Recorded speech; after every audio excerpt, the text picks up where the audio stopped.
Hey everyone, it's Robert Hall, and in today's video we're going to be talking about the new Godox S2 bracket. My channel is sponsored by Adorama, which buys me the time to create these type of videos without the influence from any specific camera brand. I personally shop at Adorama for their great deals on a wide selection of products, as well as their support of those products down the road. So if you're interested in any of the products discussed in this video, you can find links to those in the description below. So a few years ago, this came out. This is the original S-mount adapter.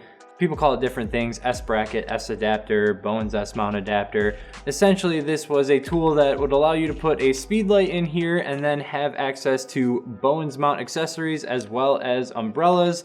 And it was a really nice step up from the other options on the market for mounting a speedlight, such as these stupid little things that come with speedlights that give you no access to modifiers, no access to tilt. You can't really do anything with these other than just connect your flash on it and have it fire horizontally. There's also a ton of little hot shoe adapters out there that allow you to mount a flash on top of them. However, you're putting all your weight on the flash, they can come loose. A lot of people lost a lot of flashes by using those type of adapters. Now, the original purpose of this was designed for a speedlight, but thankfully, we were also able to use them with 8200s, although sometimes it required a little bit of modification, which I've posted videos on before. And as great as this thing is, after a few years, some products have come out that do not work with it. The most popular being the Godox V1, the round head speedlight. This just does not work. There's no way to modify this. Well, there's one way to modify it, which requires completely disassembling it and having to reassemble it every time. But by default, the S bracket does not support the Godox V1. But thankfully, now we have a solution in the new S2 bracket. So this is another Godox design. Seen here is the glow version of the S2 bracket. And let me make one little modification here. There, that's how it's gonna come in the package. Before we get into all the ways that you can configure the S2 bracket, let me briefly talk about some changes that they made.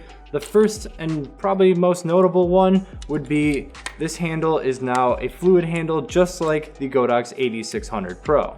The original was a plastic friction method. Ugh. Now up here is still plastic, but they did also improve this down here. It's an all metal construction. All in all, I think these are big improvements to the durability of this S bracket, and I like everything that they did with it. The other change that they made was the umbrella mounting mechanism on it is now also like the 8600 Pro, in that there is nothing to hold the umbrella in. It's just a friction system. So if your umbrella catches a lot of wind, it's likely that your umbrella will be pulled out. People are split on this. The old style, there is actually a screw that goes into here and holds your umbrella down, but that means if the wind catches your light, it's taking your actual light with it. So hopefully you prefer this new umbrella design. I do. So now let's talk about everything that this will hold, because it's kind of ridiculous. First up, it'll hold any of the Godox speedlights, TT600, TT685, V860, or V850. Any of those, and any speedlight on the market. So even if you're using Nikon, Canon speedlights, Yongnuo speedlights, this will hold them. Slides in, lock it down, and you're good to go. That light's not going anywhere, and you're not putting any tension on the hot shoe, which is awesome. This is kind of a question just for me. Will it hold a V350 this way? No. Okay. Will also hold the V350. You can put it in like this. It can also hold two V350s. So two of the mini speedlights, either V350s or TT350s, will fit in here. You can stack them vertically and fit two of them, or you can put a single one in here vertically, but it will not close down enough to hold one horizontally. Now, a lot of people have asked if you can put two of the regular speedlights in here vertically like this, and no, you cannot. Even if you remove this little bottom pad, which we'll talk more about in a second, this just will not fit two of them in there. Now, the whole purpose of this coming out was to accommodate the V1, so of course you can fit the V1 in here. There's this bottom pad down here that gives it a flat edge, and you can simply remove that, and then you've got a round edge at the bottom as well, and that's where you would slide in the V1. And yes, you have to remove this bottom pad in order to get the V1 in there. It will not fit if you do not take that out. Now that was all I wanted. I wanted it to be able to accommodate the V1 while still being able to accommodate all the regular size speedlights and the Godox 8200 that I was currently using. I didn't want to have one for the V1 and one for the 8200 because I like my things to work with everything. But I didn't expect this. This is the Godox 8400 Pro, and if it looks a little bit weird to you, that's because I do not have my Bowens adapter over it, nor do I have the handle on the bottom.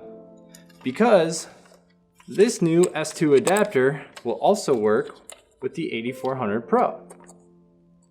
And it slides right in, just like the V1 would. And that worried me a little bit, thinking this isn't gonna be strong enough, but it holds in just fine. So if you're an 8400 Pro user and you want it to have a smaller format to it, if you don't want the handle or the Bowens adapter, adding both to however you pack it, now you can pack it away like this. Obviously, you'd want a battery too, but it can take up less space in a bag if you're willing to set it up like this and use it along with the S2 adapter, which makes a lot of sense if you're using the S2 adapter already for other Godox products. So it fits the 8400 Pro, the original 8200, the 8200 Pro. It'll still fit the 8362, although I don't have one anymore, and any of their speedlights. Basically, this S2 bracket will accommodate any of the lithium ion or location-based Godox lighting gear other than the 8600 and 8600 Pro. Yeah. Alright guys, hope this answered any questions that you have on the S2 bracket. There's a link in the description below if you want to purchase one. And if you have any questions, leave them in the comments below. Like this video if it helped you out. Subscribe if you want to see more. And until next time, keep on shooting.